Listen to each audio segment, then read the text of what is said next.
नमस्कार सभी को। आज हम पढ़ने जा रहे हैं दशम कक्षा संस्कृत पाठ्य पुस्तकम सेमुषी द्वितीय भाग है। प्रथम पाठ है शुचि पर्यावरणम हिंदी अनुवाद। आज हम प्रथम पाठ शुचि पर्यावरण का हिंदी अनुवाद इस वीडियो के माध्यम से समझेंगे। पाठ परिचय। प्रस्तुत पाठ आधुनिक संस्कृत कवि हरिदत्त शर्मा के रचना संग्रह लस लतिका से संकलित है। इसमें कवि ने यांत्रिक बहुलता से बढ़ते प्रदूषण पर चिंता व्यक्त करते हुए कहा है कि यह लोह चक्र तन मन का शोषक है, जिससे वायुमंडल और भूमंडल दोनों मलिन हो रहे हैं। कवि महानगरीय जीवन से दूर नदी, निर्जन वृक्ष समूह, लता कुंज एवं पक्षियों से गुंजित वन प्रदेशों की ओर चलने की अभिलाषा व्यक्त करता है। इस पाठ में पर्यावरण की शुद्धता की ओर संकेत किया है कि हमें पर्यावरण और वायुमंडल को शुद्ध रखना चाहिए, और जहां नगरों में वातावरण ज्यादा मलिन हो गया है वहां से मनुष्य गांवों की ओर पलायन कर रहा है, ऐसा इसमें बताया गया है।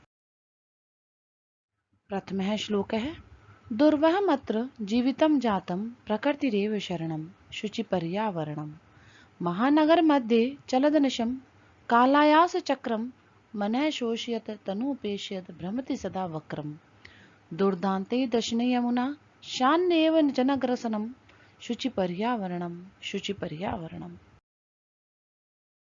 अन्वय है अत्र जीवितम दुर्वह जातम प्रकृति एव शरणम अस्ति शुचि पर्यावरणम भवेत् महानगर मध्ये अनिशम चलत कालयास चक्रम मनः शोषयत तनुपेशयद सदा वक्रम भवति अमुना दुर्दान्ते दशने जनग्रसनम न एवशात शुचि पर्यावरणम।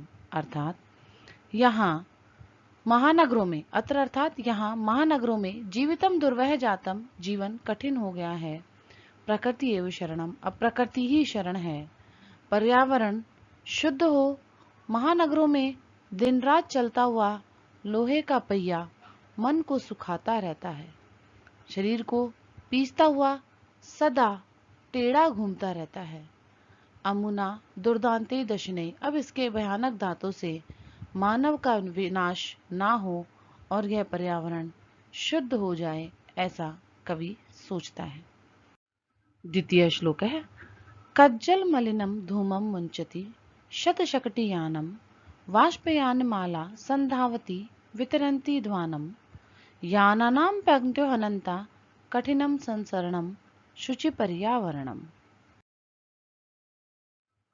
श्लोकान्वय शतशक्तियानम कज्जल मलिनम धूमम मुंचति ध्वनाम वितरन्ति वाष्पयानमाला संधावती यानानाम अनंता ही पंक्तय संसरणम कठिनम अभवतम शुचि पर्यावरणम। अर्थात शतशक्तियानम अर्थात सैकड़ों मोटर की गाड़ियां काजल के समान कज्जल मलिनम धूमम मुंचति काजल के समान धुआं छोड़ रही हैं, ध्वनानम वितरन्ति और आवाज अर्थात कोलाहल बिखेर रही हैं, वाष्पयान माला संधावती और रेलगाड़ियों की पंक्तियां भी चारों ओर दौड़ रही हैं, और यानानाम अनंत ही पंक्तियां संसरणम कठिनम भव्यतम और अनेक यानों की पंक्तियों से अनंत यानों की गाड़ियों की जो पंक्तियां चल रही हैं उससे चलना भी कठिन हो गया है। इसलिए अब यह पर्यावरण शुद्ध हो जाए, यह जो चारों ओर दूषित वातावरण है वो समाप्त हो जाए और पर्यावरण शुद्ध हो जाए। तृतीय श्लोक है वायुमंडलम भ्रशम दूषितम न ही निर्मलम जलम कुत्सित वस्तु मिश्रितम भक्ष्यम समलम धरातलम करणीयम बहिरंतर जगति तु बहुशुद्धीकरणम शुचि पर्यावरणम। श्लोकान्वय वायुमंडलम भ्रशम दूषितम न ही निर्मलम जलम कुत्सित वस्तु मिश्रितम भक्ष्यम समलम धरातलम बहि अंतः जगति तु बहुशुद्धीकरणम करणीयम शुचि पर्यावरणम।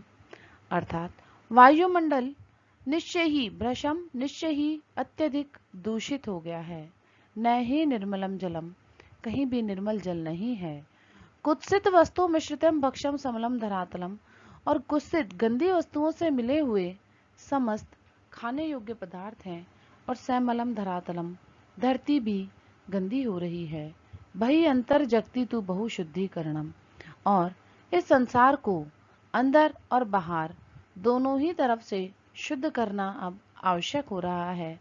यह पर्यावरण शुद्ध हो, यह पर्यावरण शुद्ध हो।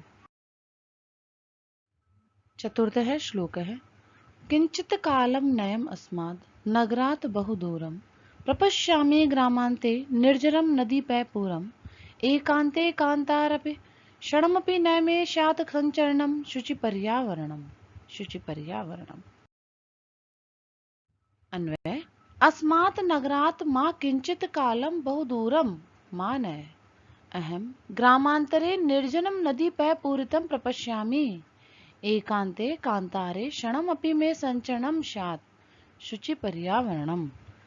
कवि कह रहे हैं कि अस्मात् नगरात् मा किंचित कालम बहुदूरम न, कि इस नगर से मुझे कुछ समय के लिए दूर ले चलो।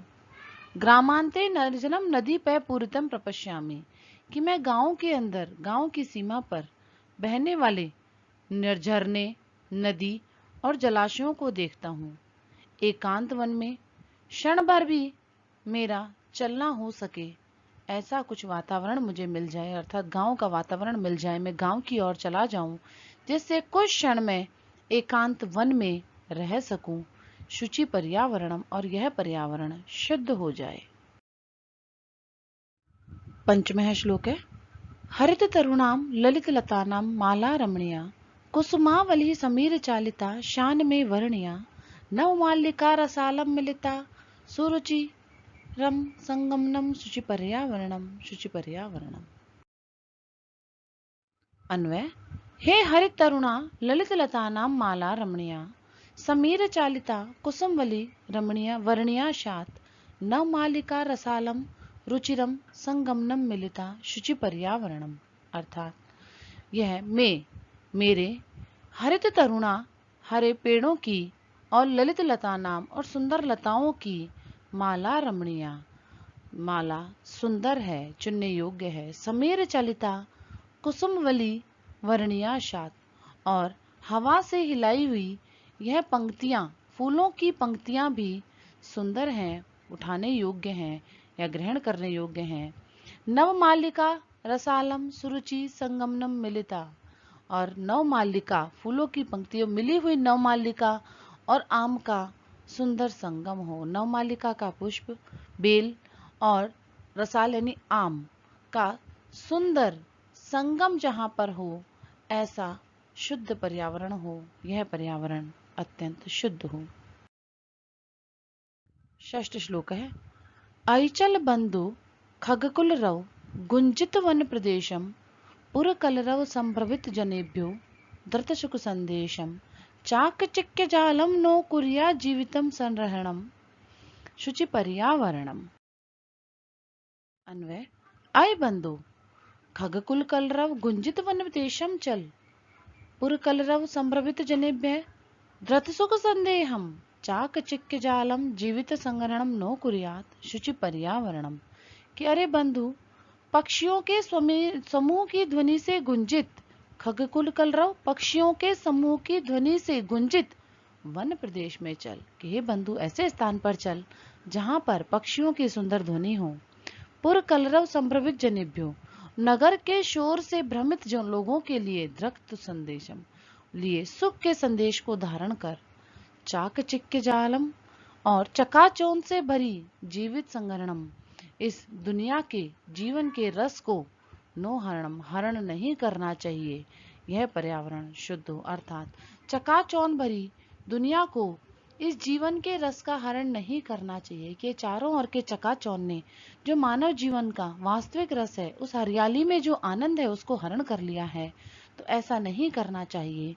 पर्यावरण को शुद्ध होना है, पर्यावरण शुद्ध रहना चाहिए। शुचि पर्यावरणम।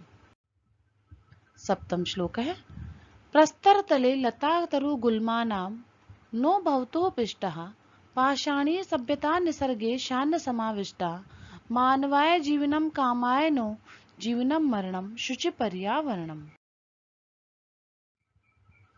अन्वय प्रस्तर तले लता गुल्मानाम पिष्टा नो भवतु पाषाणी सभ्यता निसर्गे समाविष्टा न शात अहम मानवाय जीवनम कामाय जीवनम मरणम न कामाय। कि लता, वृक्ष और झाड़ी पत्थर के तलों में ना पिसे, अर्थात प्रस्तर तले पत्थर के तलों में लता, पुष्प और झाड़ियां आदि ना पीसी जाएं, अर्थात पाषाणी सभ्यता के प्रकृति में समाविष्ट ना हो। पाषाणी सभ्यता का समाविष्ट होना अर्थात चारों तरफ इन बड़े बड़े बिल्डिंग का, बड़े बड़े भवनों का खड़ा हो जाना, शहरों का बस जाना कहलाता है पाषाणी सभ्यता। कि इस सभ्यता से लता, वृक्ष और झाड़ियों का नाश ना हो। मैं निसर्गे समा अहम मानवाय जीवनम कामाय, मैं मानव की जीवन की कामना करता हूँ और ना ही जीवनम मरणम कामाय, मैं जीते हुए मरने की कामना नहीं करता हूँ। अर्थात इस पाषाणी सभ्यता में जो मनुष्य जी रहा है वो जीते हुए भी मरण के समान है। तो कवि कहते हैं कि मैं उस तरह की कल्पना नहीं करता हूँ। धन्यवाद है। इस प्रकार इस पाठ का अनुवाद यहाँ समाप्त होता है।